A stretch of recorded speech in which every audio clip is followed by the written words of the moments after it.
All right, so get this. You're at the Kay Bailey Hutchison Convention Center in Dallas. It's March 1st, 2025. And man, the energy is insane. It's the NCA All-Star National Championship, like the Super Bowl of cheerleading, Hmm. thousands of athletes, their families, the roar of the crowd, months of work, everything comes down to this. It's intense. It is. But then, boom, a sound, and suddenly everybody's moving, rushing, and it's just total chaos. It's wild how quickly things can shift. Right. So that's what we're diving into today, the NCAA championship panic. Like, how did this moment, this perceived danger, just turn everything upside down? Yeah, and the thing is, it wasn't some huge event that caused it. It was something really small, actually. An altercation, just two people that got out of hand. Oh, wow. And during it all, they knocked over some poles, Mm-hmm. and that bang, it echoed through the whole convention center. Okay, so just a loud noise. But, I mean, in that environment, with everyone already on edge, it was enough to, like, set everyone off? Exactly. Imagine it. You're packed in, the energy's high, your senses are overloaded. Then there's a loud, unexpected sound. Your brain, especially in that state, it's going to interpret it as a threat. Right, fight or flight. Exactly. So people's fight or flight kicks in. What happens next? Did everybody just immediately think it was, like, gunshots? Well, we can't know for sure what everyone thought. Yeah. But eyewitnesses said that sound, the poles, plus the whole context of the event, it led a lot of people to believe shots had been fired. And once that idea gets out there... Oh, man, it spreads like wildfire. Exactly. So it's pandemonium. People are running, trying to get away from what they think is an active shooter situation. That's terrifying. It's like that experiment where they put a bunch of people in a room and then one person starts freaking out and then suddenly everyone's panicked. Oh, yeah. Is that kind of what happened here? Like this mass hysteria almost? That's a great comparison. Panic, it has this powerful social element to it. We look to others for cues on how to act, especially when we don't know what's going on. So when you see people running, screaming, your brain says, danger, even if you haven't actually seen anything yourself. Wow. So even if you were calm at first, seeing others panic can actually make you panic too. It can. I wonder how many people were actually hurt in all the chaos. 10 people had to be taken to the hospital. Injuries ranged from, like, bruises and scrapes to even a broken leg. Probably from getting trampled in the rush. Oh, geez. Shows how fast panic can turn dangerous, even when the initial threat wasn't real. And think about the emotional toll, too. Imagine being separated from your family in that kind of situation, not knowing if they're okay. Did the organizers have, like, a system to help people find each other? They did. They set up a family reunification center at the convention center, which is pretty standard for emergency response. That detail, though, it really tells you how chaotic things were. Yeah. That's intense. Just waiting, not knowing if your loved ones are okay. You mentioned the Dallas Police Department responded quickly. So once they figured out there wasn't an active shooter, what did they do? They put out a statement right away. They were very clear. No active shooter. The noise was just from that altercation and the equipment falling. Getting that message out fast was really important. Right, to stop the rumors and calm people down. So clear communication was key. I'm curious, how did they get the message out so fast? Just social media or... That's a good point. It brings up something really important about handling crowds and emergencies. It's not just about the message. You need different ways to reach people quickly. Yeah, in a panicked crowd, nobody's going to be scrolling through Twitter. Right. So what else could they have used? Well, they probably have a PA system, right? Loudspeaker announcement. Exactly. Those are essential. You can get a message out to a huge area instantly. Even when you're panicked, a loud, clear voice on the speakers, it grabs your attention. Right. So quick action by the police, a clear message, using different ways to communicate, it all helped to contain the situation. It's kind of crazy to think how many things had to go right to keep it from getting even worse. Absolutely. And it really shows that even though it was a false alarm that started the panic, how the authorities responded and the systems they had in place, that made a big difference. But even with a fast response, the event was still disrupted. So what happened after things calmed down a bit? Well, the NCA, they had to make a tough call. They suspended everything for the rest of Saturday. Makes sense, though. Yeah, safety first. Exactly. Everybody needed to calm down and process what had just happened. But to have a national championship, something these athletes have worked towards for so long, to have it stopped like that, I bet that was a huge letdown. It definitely was. It's tough, right? You have to think about everyone's safety, which is top priority, of course. Yeah. But then you also have these athletes who've dedicated so much to get to this point. Yeah, tough situation all around. So what happened next? Did they just cancel the rest of the competition? No. thankfully. Yeah. They were able to resume everything on Sunday, March 2nd, but with a lot more security, obviously. It really shows how resilient the cheerleading community is, that they could come back and finish what they started. That's amazing. Bouncing back after something so scary, it says a lot about their dedication to the sport and how they can overcome tough times, but it also makes me wonder about the long-term effects, not just for the athletes, but for everyone who was there. Is that something we'll be getting into later? Absolutely. We'll definitely be exploring the psychological impact and how important it is to offer support to people who've gone through something like this. It's important to remember, though, even though they did resume the competition, that experience, it probably stuck with a lot of people. Those kinds of events, they can really leave a mark. Yeah, for sure. It's easy to just focus on the physical safety, making sure everyone's okay in the moment, but the emotional side of it, the trauma, that can be just as bad or even worse long term. So, how do you even start to deal with that, especially with so many people involved? Well, I think the first thing is realizing that everyone handles trauma differently. There's no one solution that fits everyone. Hmm. Some people, they might need to talk to a therapist. Others, maybe they just need to talk to friends and family. Right. And for the athletes specifically, was there any support for them to help them, work through all that and still be able to compete? It just seems like a lot to process. Yeah, you're right. It is a lot to ask. And from what we know, the NCA, they did offer counseling services, support groups too, for the athletes, the coaches, their families. Hmm. It's really important to give people a safe space to talk about how they're feeling and, process what they went through. Makes sense. It's not just about getting back out there and competing. It's about recognizing that the event happened and giving people the help they need to heal. Right. And this whole thing, as scary as it was, it can actually teach us something. It makes us think about how prepared we are, both individually and as a society, for these kinds of situations. So let's talk about that. What can we learn from the NCAA championship panic?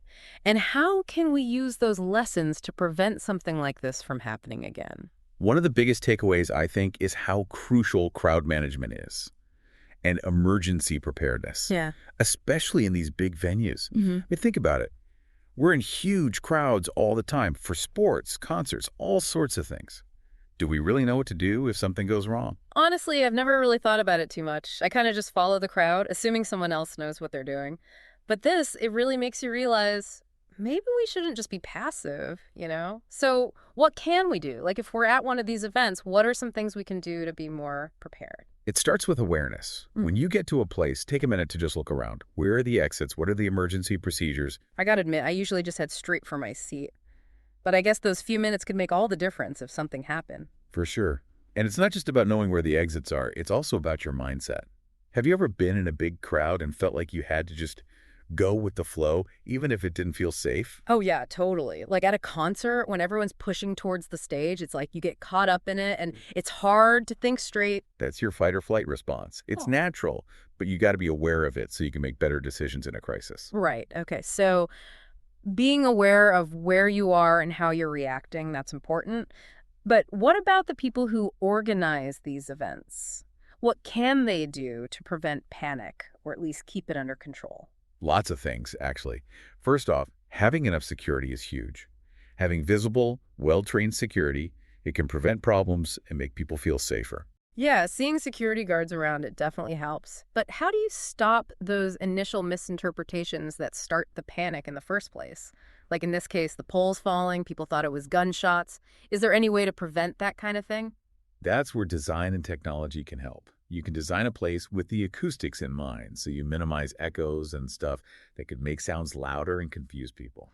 Oh, interesting. So like thinking about how sound travels in a space and how that might affect people. Yeah, exactly. And technology can play a role too. Imagine if there was a system that could send a message to everyone's phone in the venue instantly, telling them what's going on and what to do. Like a special emergency alert system just for that event, that could be really useful. People always have their phones on them anyway. Exactly. And you could even tailor it to give people instructions based on where they are. Like if something's happening in one area, you could tell people in that area to go to the nearest exit while everyone else stays put and stays calm. That's smart. It seems like having that kind of immediate targeted communication could really help stop things from getting out of hand. It could. And it's not just about the technology. It's about training staff to handle emergencies properly, having clear evacuation plans, doing regular drills to practice those plans. It's like creating a safe environment for a big event, It's a whole science in itself. It is. And it's always changing. As crowds get bigger and the world gets more unpredictable, we have to be proactive about finding ways to minimize risks and keep people safe. So this thing with the NCA championship, as scary as it was, it's actually brought up a lot of important issues and potential solutions. Absolutely. It started a conversation that we need to keep having. We need to be thinking about these things, not just for big events, but for everyday life, too. Okay, so we've talked about what happened, the response, the emotional impact, and some possible solutions for the future. But there's one more thing I'm curious about. You mentioned they increased security when the competition resumed on Sunday. What did that actually look like? Well, from what we've heard, they had more bag checks, metal detectors at all the entrances, and a lot more security guards visible throughout the venue. So pretty typical security stuff, but did it actually make people feel safer? Hard to say for sure. Some people, maybe they felt better with more security. Others, maybe it made them more nervous, like a constant reminder of what happened. Yeah, I can see that. Like, you want to feel protected, but you also don't want to be constantly thinking about the possibility of something bad happening. It's a tricky balance. You got it. And it brings up an interesting question. How much security is enough? At what point does it start to affect people's enjoyment or even their freedom? That's a really good point. It's like, how much is too much? When does it become, like, overbearing? It's complicated. Mm. No easy answers. But it's something we need to talk about. As technology gets more advanced and the world gets more connected, we have to find ways to use that technology to our advantage, but without sacrificing individual liberties. That makes sense. It's like, we don't want to live in a world where we're constantly being watched and controlled, but we also want to feel safe, you know? Exactly. And I think the NCAA championship panic, it can actually help us make positive changes. It forces us to face these tough questions and really think about how we can create a safer, more resilient world. Okay, so let's switch gears a bit. There's something that really stood out to me about all this. We've been talking about the panic, the fear, the security measures, but there's another side to this. The cheerleading community, they were so resilient. Absolutely. Amidst all the chaos and fear, there were also countless acts of kindness, courage, people helping each other out. Yeah, like the athletes coming back to compete the next day. That takes guts. It's like they refuse to let fear win. It is. And it shows how powerful community can be, how people come together when things get tough. Think about it. These athletes, they'd trained for months, some for years, for this moment. And then boom, everything's different. Yeah, their world got flipped upside down. But they didn't give up. They supported each other, rallied together, and found a way to keep going. It's a great reminder that even when things are really bad, there's always hope. Always that potential for human connection, for resilience, for overcoming challenges. It's inspiring. Were there any specific stories or examples of this resilience that really stood out to you? Oh, definitely. Tons of stories of athletes comforting each other, parents protecting their kids, complete strangers helping each other to safety. Like, even in all the chaos, the best of humanity came out? Gives you a little bit of faith in people, doesn't it? It does. It reminds us that even when we're scared and things are uncertain, we can still be strong, compassionate, and come together. So this incident, as scary as it was, it also showed us how strong the human spirit can be. Exactly. And something we shouldn't forget, because as we deal with a world that's increasingly complicated and unpredictable, we need that resilience, that sense of community, more than ever. Okay, so we've talked about being prepared, the importance of security, and how incredibly resilient the cheerleading community was. But this deep dive, it's not just about understanding what happened, it's about taking those lessons and applying them to our own lives. You're absolutely right. So let's turn it over to you, the listener. Imagine you're at a big event, like a concert, a game, even a crowded mall. Knowing what we know now, what would you do to stay safe and make sure the people around you are safe too? That's a great question to think about. And it's not just about big events, right? Like this kind of awareness, this preparedness, we can use it every day. For sure. It's about paying attention, being observant, and having a plan. It's about shifting our mindset, going from reacting to things to actually being proactive about safety. Exactly. And that's where I think the conversation needs to go from here, this deep dive. It's just the beginning. So let's keep the conversation going. What are your thoughts? What have you learned from this? What are you going to do to be more prepared, more resilient in your own life? We'd love to hear from you. You know, it's kind of wild how this whole conversation has like evolved, right? We started with this really scary incident, the panic and everything, but now we're talking about hope and resilience and like the power of community. It's almost like finding a positive takeaway from something really negative. Yeah, it is. And that's what's so cool about these deep dives. You know, we start with one specific event, but then it opens up all these other questions and ideas and like connections. And at the end of the day, it's about giving you, the listener, the knowledge and tools you need to understand and deal with the world around you. So let's kind of bring it all together. We've covered a lot today, from what actually started the panic to how important crowd management is, and then the incredible resilience we saw from the cheerleading community. What are some of the big things you hope our listeners take away from all this? Well, I think the first thing, and this is huge, is just how important it is to be aware of your surroundings, not just in big crowds, but all the time. It's about being present, paying attention, and having a plan. Right, not just going through the motions, but really thinking about where you are and what could happen. Exactly. And the second thing, I think this episode really showed how crucial clear communication is when it comes to stopping panic. Whether it's the authorities getting the right information out or people letting their loved ones know they're okay, clear and quick communication can be like a lifesaver. Yeah, it's about cutting through the noise, literally and figuratively, and making sure everyone has the info they need to make good decisions. Exactly. And then lastly, I hope this deep dive has left you, the listener, with a feeling of, hope and a sense of your own strength. We've seen that even when things are scary and tough, people can be incredibly resilient. We can support each other, overcome obstacles, and make the world a better, safer place. So, as we wrap up this deep dive, I think a good question for our listeners to think about is, we've talked about being prepared for the unexpected, but what about those times when something happens totally out of the blue? Like, what can you do in those few seconds when that fight or flight response kicks in and your brain's not really thinking clearly? That's a great question. It's something we can all practice, even in small ways. Think about it. Have you ever been startled by something, like a loud noise or someone suddenly appearing?